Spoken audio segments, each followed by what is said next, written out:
दोस्तों, आज की गौतम बुद्ध कहानी के माध्यम से हम आपको बताएंगे कि बुद्ध के नज़रिए से हमारे जीवन का मूल्य क्या है। हम में से बहुत से लोग अपनी ज़िंदगी की कीमत नहीं समझते और ऐसी चीज़ों में अपनी ज़िंदगी बर्बाद कर देते हैं जिससे हमें ही नुकसान होता है।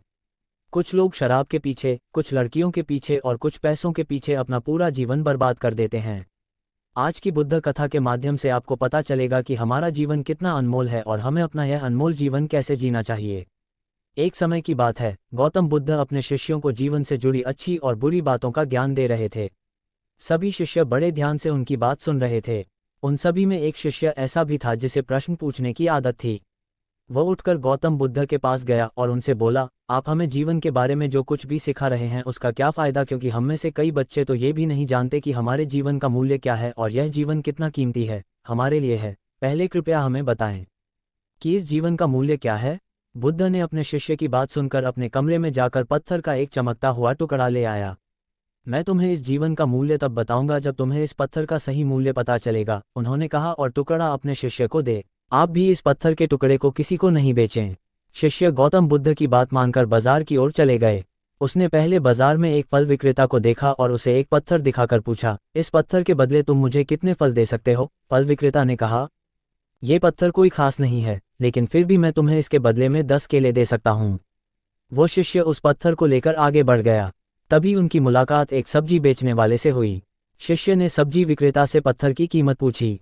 इस पत्थर की कीमत के बदले मैं तुम्हें अधिक से अधिक सब्जियों से भरा एक थैला दे सकता हूँ। सब्जी विक्रेता ने पत्थर को ध्यान से देखा।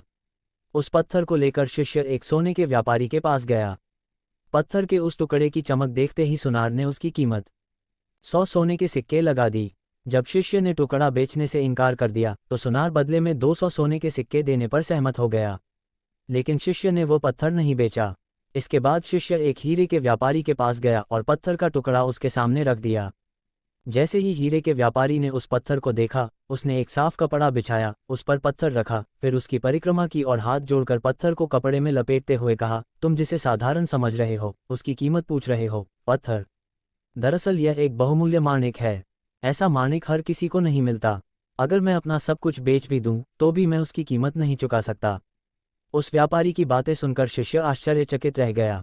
वह भागता हुआ सीधा बुद्ध के पास आया और बाजार में जो कुछ भी हुआ उसे बताया। उसकी आश्चर्यचकित बातें सुनकर गौतम बुद्ध बोले, तुम्हारे प्रश्न का उत्तर इस माणिक के मूल्य में ही छिपा है। हमारा जीवन भी एक माणिक है, माणिक की तरह ये भी अनमोल है, लेकिन हम इस बात को हमेशा नज़रअंदाज कर देते हैं और अपने जीवन की कीमत नहीं समझते हैं।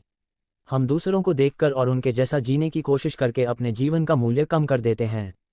हम सोचते हैं कि हमारे जीवन का मूल्य वही है जो दूसरे हमें बताते हैं, लेकिन हमेशा याद रखें कि दूसरा व्यक्ति आपको अपनी स्थिति, बुद्धि और समझ के अनुसार महत्व देता है। जीवन केवल एक बार मिलता है, इसलिए इसे बर्बाद मत करो। अपने जीवन को उतना ही मूल्यवान समझें जितना आप अपने बैंक में मौजूद पैसों को मानते हैं। आज के समय में लोग प्यार, पैसा और दिखावा जैसी चीज़ों को अपनी जान से भी ज़्यादा कीमती मानते हैं। लोग प्यार की वजह से आत्महत्या कर लेते हैं। पैसे के नाम पर वो ऐसे काम करने लगते हैं जिससे उनकी ज़िंदगी बर्बाद हो जाती है। नाम कमाने के नाम पर वो गलत काम करने लगते हैं।